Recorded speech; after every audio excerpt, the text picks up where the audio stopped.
Hello friends, चलिए start करते हैं क्लास 10th मैथ्स चैप्टर 3। तो चैप्टर 3 क्या है फ्रेंड्स? हमारा दो चर वाले रेखिक समीकरण युग्म। इसकी आज हम करने वाले हैं एक्सरसाइज 3.1 और मैं इसका थोड़ा सा इंट्रोडक्शन आपको समझाना चाहती हूँ कि इस चैप्टर में आपको क्या दिया गया है। दो चर वाले रेखिक समीकरण युग्म, इसका क्या मतलब है? ठीक है, तो मैं बताऊंगी कि चर क्या होता है और यहाँ पर रेखिक का क्या मतलब है। ठीक है, तो देखिए फ्रेंड्स,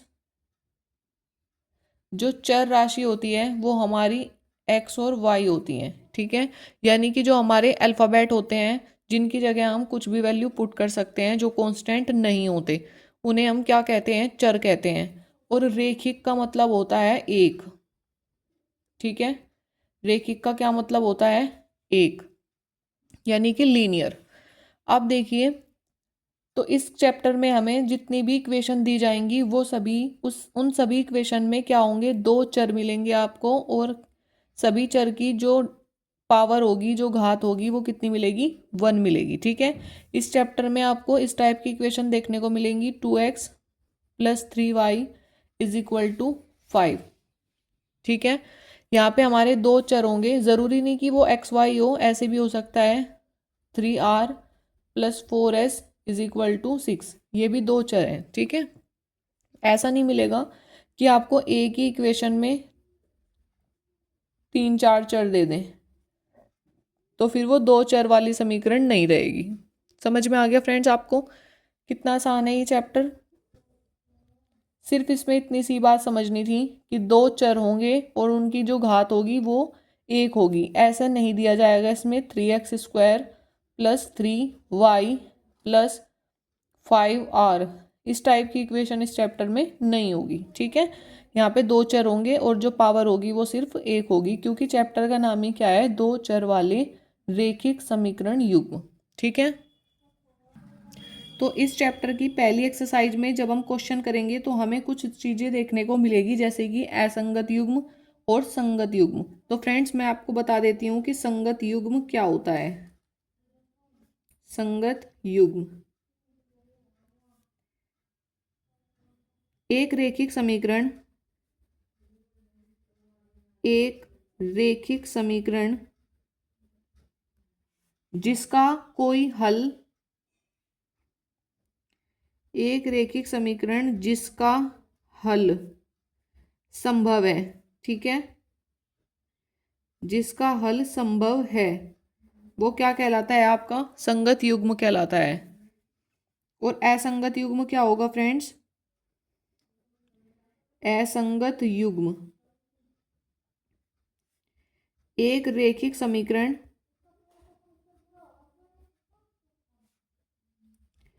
एक रेखिक समीकरण जिसका हल संभव नहीं है, संभव नहीं है, उसे क्या कहेंगे हम?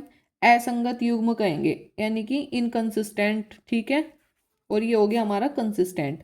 तो समझ में आया फ्रेंड्स, संगत युग्म और असंगत युग्म, जो कि आपको आगे एक्सरसाइज में देखने को मिलेगा। इस पे क्वेश्चन आएंगे, फिर आप पूछेंगे कि ये संगत युग्म क्या होता है। तो मैंने पहले ही डिफाइन कर दिया। संगत युग्म वो होगा एक ऐसी रेखिक समीकरण जिसका हल संभव है, तो उसे कहेंगे संगत युग्म। और जिसका हल संभव नहीं है उसे क्या कहेंगे हम? असंगत युग्म। ठीक है, इसमें कुछ इंपॉर्टेंट पॉइंट्स भी हैं। इंपॉर्टेंट पॉइंट्स जो कि हमें क्या कहते हैं, देखिए। रेखाएं, ये फ्रेंड्स नोट डाउन कर लीजिएगा। रेखाएं एक बिंदु पर, एक बिंदु पर प्रतिच्छेद करती है, एक बिंदु पर प्रतिच्छेद करती है। इस स्थिति में, इस स्थिति में समीकरण युग्म का, समीकरण युग्म का अद्वितीय, अद्वितीय हल होता है।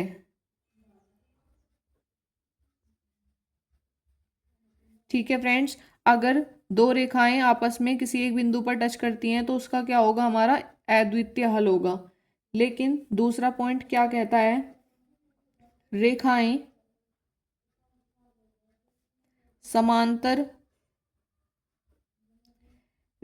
समांतर हो सकती हैं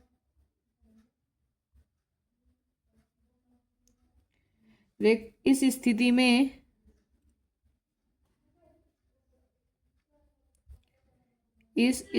में समीकरण का कोई हल नहीं होता। ठीक है फ्रेंड्स, अगर आपकी दो रेखाएं पैरेलल हैं, आपस में समांतर हैं, तो उसका कोई हल नहीं होगा। और अगर वे एक दूसरे को एक पॉइंट पर प्रतिच्छेद करती हैं तो उसके कितने हल होंगे, उसके दो हल होंगे। ठीक है फ्रेंड्स, तीसरी कंडीशन क्या है इसमें, रेखाएं संपाती हो सकती हैं इस स्थिति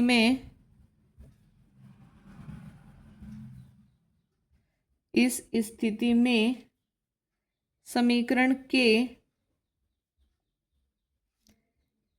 अपरिमित रूप से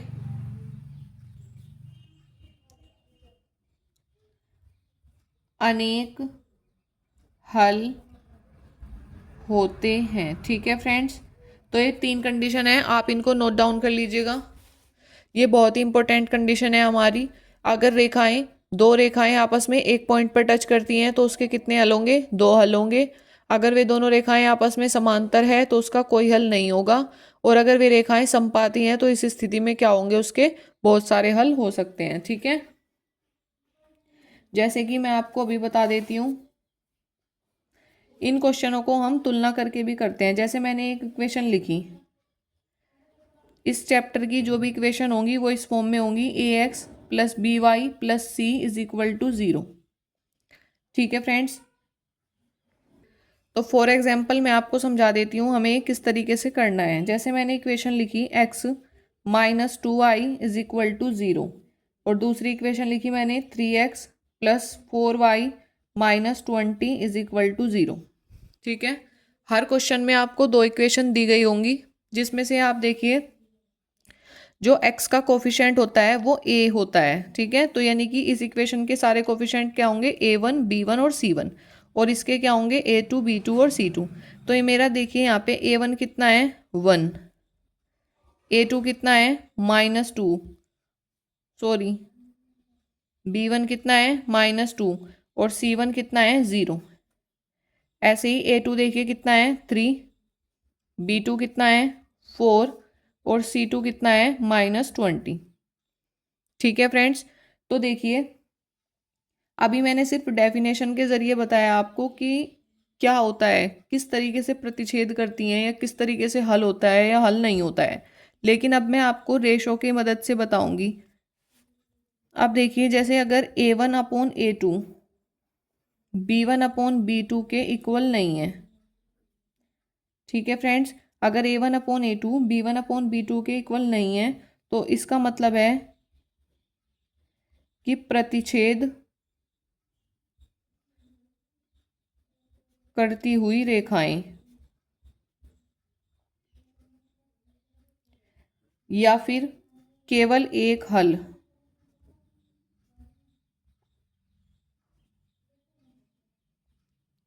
अद्वितीय। ठीक है फ्रेंड्स, तो ये कंडीशन मैं आपको लिखवा देती हूँ पहले सारी, उसके बाद मैं आपको ये क्वेश्चन बताऊंगी कि इसकी रेखाएं प्रतिच्छेद करती हैं या फिर समपाती हैं या फिर समांतर हैं। ठीक है, तो पहले आप ये वाली कंडीशन नोट डाउन कर लीजिए। a1/a2 is not equal to b1/b2 अगर आ गया तो वे क्या होंगी, रेखाएं प्रतिच्छेद करेंगी और केवल एक हल होगा। ठीक है, दूसरी कंडीशन क्या है फ्रेंड्स, यहाँ पर अगर a1/a2 b1/b2 और c1/c2 आपस में सभी इक्वल हैं तो क्या होगा, समपाती रेखाएं होंगी। समपाती रेखाएं होंगी और अपरिमित रूप से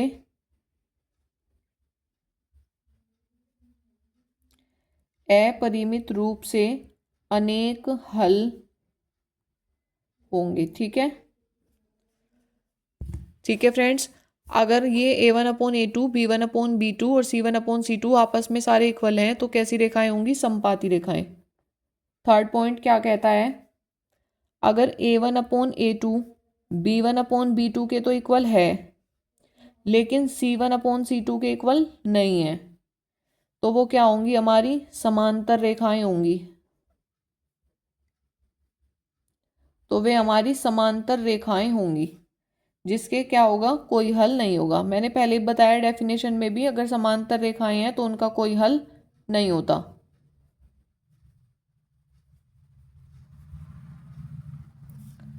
ठीक है फ्रेंड्स, समझ में आ गया बहुत अच्छे से। अगर A1/A2 is not equal to B1/B2 है तो रेखाएं क्या करेंगी? प्रतिच्छेद करेंगी और उनके अद्वितीय हल होंगे। और अगर सारी इक्वल है तो वे समपाती होंगी, और अगर लास्ट वाली इक्वल नहीं है तो वे क्या होंगी? समांतर होंगी और कोई हल नहीं होगा। अब मैं आपको एक वो क्वेश्चन दे रखा था मैंने, तो x-2y is equal to 0, 3x + 4y - 20 is equal to 0, ये क्वेश्चन था। तो अब बताना है कि इसमें जो है रेखाएं क्या करती हैं? प्रतिच्छेद करती हैं या समपाती हैं या फिर समांतर हैं। तो देखिए A1 कितना है यहाँ पर? 1, B1 है -2 और C1 कितना है? 0। ऐसे ही A2 कितना है? 3, B2 कितना है? 4 और C2 कितना है? -20। ठीक है, तो A1/A2 बराबर है 1/3। B1/B2 कितना है? -2/4। तो देखिए फ्रेंड्स, A1/A2 ही B1/B2 के इक्वल नहीं है नहीं ना फ्रेंड्स? 2 1 2, 2 2 4, ये 1/3 है और ये कितना है? -1/2 है। ये इक्वल तो नहीं है आपस में। जब ये इक्वल ही नहीं है तो ये क्या करेंगी? रेखाएं आपस में प्रतिच्छेद करेंगी। ठीक है, तो मैं समझती हूँ आपको ये सारी बातें बहुत ही अच्छे से समझ में आ गई होंगी। अभी मैंने इनका थोड़ा सा सिर्फ बेसिक सिखाया है, अब चलते हैं इनके क्वेश्चन की तरफ। तो अब हम स्टार्ट करते हैं अपनी एक्सरसाइज, अपनी प्रश्नावली 3.1। ठीक है, अब तक जो मैंने समझाया है वो इस चैप्टर का थोड़ा सा इंट्रोडक्शन था, उसे अच्छे से पढ़ लीजिएगा। और ये जो कंडीशन दी गई हैं ये आपको याद होनी चाहिए। इन पूरी एक्सरसाइज में यही कंडीशन यूज होंगी। तो फ्रेंड्स, क्वेश्चन में क्या कहा है? कक्षा 10th विद्यार्थियों ने एक गणित को पहली प्रतियोगिता में भाग लिया। यदि लड़कियों की संख्या लड़कों की संख्या से 4 अधिक हो तो प्रतियोगिता में भाग लिए गए लड़कों और लड़कियों की संख्या ज्ञात कीजिए। ठीक है फ्रेंड्स, तो हम यहाँ पर लेट कर लेंगे क्वेश्चन नंबर फर्स्ट।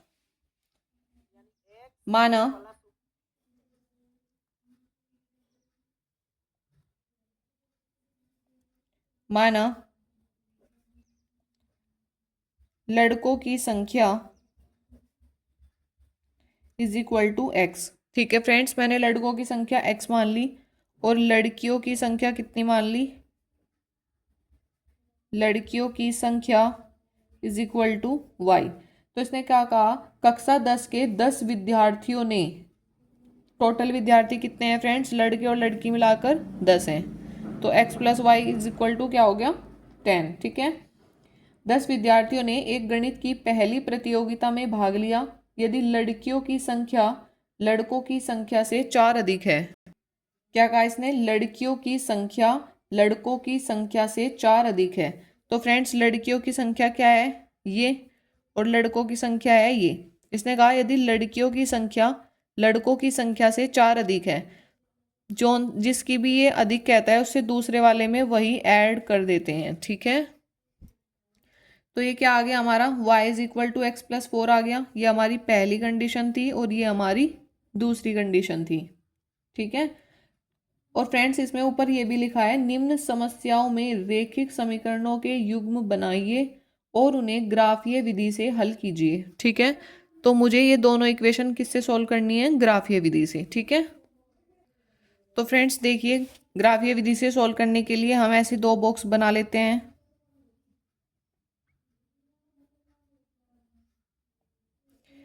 ऊपर रखेंगे x, नीचे रखेंगे y। इसमें हम इक्वेशन फर्स्ट से रिलेटेड वैल्यू रखेंगे और ऐसे ही सेकंड बॉक्स बनाएंगे जो उसमें हम इक्वेशन नंबर सेकंड से रिलेटेड वैल्यू रखेंगे। ठीक है, तो देखिए इक्वेशन फर्स्ट में देखिए आप, ये है x plus y is equal to 10 है। तो आप क्या करें, यहाँ पे या तो x की वैल्यू कोई पुट कर दीजिए, y की वैल्यू निकल के आ जाएगी, या फिर y की वैल्यू रख दीजिए, x की वैल्यू निकल के आ जाएगी। ठीक है, तो कुछ भी लेट कर सकते हैं आप। तो मैंने y को क्या लेट कर लिया, मान लिया मैंने y को 5 लेट कर लिया। ठीक है, जब मैंने y को 5 रखा तो x कितना आ गया निकल के, वही x plus 5 is equal to 10, यानी कि x इज इक्वल टू भी 5 आ गया। ठीक है फ्रेंड्स, अब आप क्या करें, अब y को कुछ और लेट कर लीजिए। मान लिया मैंने y को 4 लेट कर लिया तो x कितना आ गया निकल के, 6 आ गया। ठीक है, इसी तरीके से आप क्वेश्चन नंबर सेकंड में देखिए, कुछ भी लेट कर सकते हैं। अगर मैं x इज इक्वल टू 0 रख दूँ तो y इज इक्वल टू कितना आ जाएगा, 4। ज़रूरी नहीं कि आप सारी वैल्यू को प्लस में ही रखें, आप माइनस में भी रख सकते हैं। जैसे x की जगह अगर आप -2 रख लें, ठीक है, तो y की वैल्यू कितनी आ जाएगी, यहाँ पे जब मैंने -2 रखा तो 4 में से 2 गया, कितना बचा, 2। ठीक है, तो फ्रेंड्स ये हमारे दोनों बॉक्स बन चुके हैं। अब हम इनसे ग्राफ प्लॉट करेंगे। तो देखिए कैसे ग्राफ प्लॉट करते हैं। ठीक है फ्रेंड्स, तो ये बॉक्स मैंने यहाँ पे लिख लिए हैं। अब हम क्या करते हैं, एक ग्राफ प्लॉट करते हैं। तो देखिए ग्राफ प्लॉट कैसे करेंगे। इधर जो ये जो होती है ये x एक्सिस होती है, ये y एक्सिस होती है। ठीक है, तो पहले इस पे वैल्यू रखेंगे 1 2 3 4 5 6 7 8। ठीक है, ये हमारी x एक्सिस है और ये हमारी y एक्सिस है। यहाँ पे 1 2 3 4 5 6 7। ठीक है फ्रेंड्स, तो अब हम देखिए यहाँ पे ये x भी 5 है और y भी 5 है, ये है ना 5 और 5, x भी 5 है और y भी 5 है। तो ये पॉइंट कहाँ पड़ेगा आपका, x एक्सिस पे 5 देखो ये रहा, और y एक्सिस पे 5 कहाँ है, ये रहा। तो इसकी सीध में यहाँ पे पॉइंट है कोई हमारा 5 5। ठीक है फ्रेंड्स, अब सेकंड पॉइंट देखिए, ये है 6 और ये है 4, तो x एक्सिस पे है 6, तो x एक्सिस पे 6 ये रहा और y एक्सिस पे 4 ये रहा। तो यानी कि ये पॉइंट कहाँ पड़ेगा हमारा, यहाँ पे 6 और 4। ठीक है फ्रेंड्स, इक्वेशन नंबर फर्स्ट के दोनों पॉइंट हमें मिल गए हैं। तो अब आप इस तरीके से लाइन खींच देगा दोनों पॉइंट को मिलाते हुए। ठीक है, अब कहाँ चलते हैं हम, इक्वेशन नंबर सेकंड की बॉक्स पे देखिए, यहाँ पे है 0, यहाँ पे है 4, यानी कि ये मेरा 0 4 है, x है 0, तो यानी कि y एक्सिस पे ये x 0 होता है और y कितना है 4। तो ये पॉइंट कहाँ पड़ेगा हमारा, यहाँ पे। ठीक है फ्रेंड्स, थोड़ा सा ये इधर भी बढ़ा लीजिए क्योंकि मुझे यहाँ पे नीड है। ये हो गया -1, ये हो गया -2। ठीक है, अब ये दूसरा पॉइंट क्या है, -2 और 2, तो x एक्सिस पे -2 है, यानी कि ये रहा, और प्लस का 2 कहाँ पे है,